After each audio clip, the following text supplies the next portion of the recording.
বন্ধুগণ, আমরা আছি সৌদি আরবের বাথা এলাকায়। বাথা এলাকাটা আপনারা দেখতে পাচ্ছেন যে এটা পুরোটা একটা বাঙালি অধ্যুষিত এলাকা। বাংলাদেশের যত মানুষ এই এলাকায় বসবাস করে।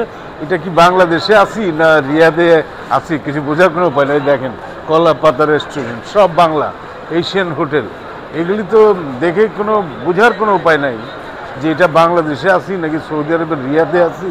কারণ দেখেন, যারা আছে সেখানে বাংলাদেশি। এটা রেস্টুরেন্ট, অন্যান্য কর্মকাণ্ড পরিচালনা করার জায়গা।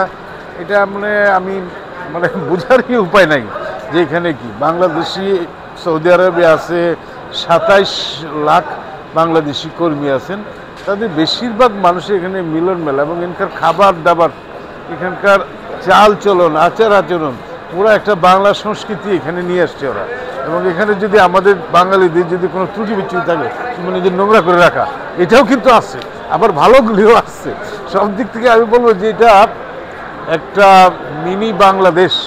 এই বাথা এলাকাটা এটা কিছুটা উপকণ্ঠে, কিছুটা রিয়াদের মূল আধুনিক রিয়াদ থেকে একটু দূরে, কিছুটা ট্র্যাডিশনাল এলাকার মধ্যে পড়েছে। বাট এখানে নানা ধরনের বিজনেস করে বেশিরভাগ দেখা যাচ্ছে এখানে রেস্টুরেন্ট, এবং খাবারগুলি বাঙালি খাবার।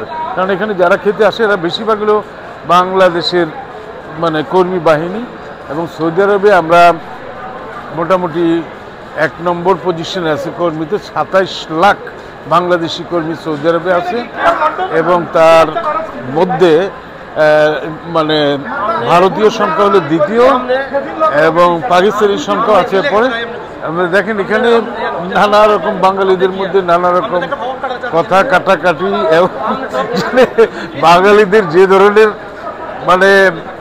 স্বভাব বৈশিষ্ট্য সবই এখানে আমরা দেখতে পাচ্ছি। আমি বলবো যে এটা একসাথে থাকার কারণে একটা মেলবন্ধনও আছে, একটা হানাহানিও আছে, বা এখানে নর্মাল ক্রাইমের যে অবস্থাটা সেটাও আমার মনে হয় আছে। তো সব মিলিয়ে আমি বলবো যে বাথা এলাকা একটা বাঙালিদের অধ্যুষিত এলাকা। এবং এই যারা রিয়াদে আসবেন এবং বাংলাদেশিরা যারা সৌদি আরবে থাকেন, তারা একটা বেশিরভাগ লোকজন কিন্তু এই রিয়াদেই থাকে, এবং তাদের রিয়াদে আসবেন তারা বেশিরভাগ ক্ষেত্রে এখানে দেখবেন নিজেদের মধ্যে একটা কথা কাটাকাটি মধ্যে চলছে। তো আমরা আশা করি আমরা বুঝতে পারছি। আমরা একটু ওইদিকে যাই, এটা জগৎ দেখেন আমরা একটু এই গলিটা যে দেখি, এই ধরনের এলাকাটা অনেক বড়, এই ধরনের বাঙালিদের যে বসতি সেই রকম একটা ব্যাপার এখানে আমরা দেখতে পাচ্ছি। এবং এখানে আপনারা দেখবেন যেটা অনেক অনেক বড় এলাকা। এখানকার যে বাংলাদেশের মানুষের জন্য এখানে তারা একটা প্রবাসে থাকলেও এটা প্রবাস তারা ফিল করছে না, এই এলাকার যে কালচার সেটা দেখে। তো আপনারা দর্শক মণ্ডলী, আপনারা আমাদের সঙ্গেই থাকুন, এবং আমরা সৌদি আরব, রিয়াদ এবং রিয়াদের বাইরে বিভিন্ন এলাকায় আমরা এক্সপ্লোর করব, এবং আপনাদের দেখাবো যে বাংলাদেশি জনগোষ্ঠী কে কোথায় কীভাবে আছে, এবং সৌদি আরবের জীবন, সংস্কৃতি, জীবনধারা প্রভৃতির সম্পর্কে আমরা আরও অনেক বেশি সবার সামনে তুলে দেবো। তো আপনারা সবাই ভালো থাকুন, সুস্থ থাকুন, আমাদের সঙ্গেই থাকুন। ধন্যবাদ।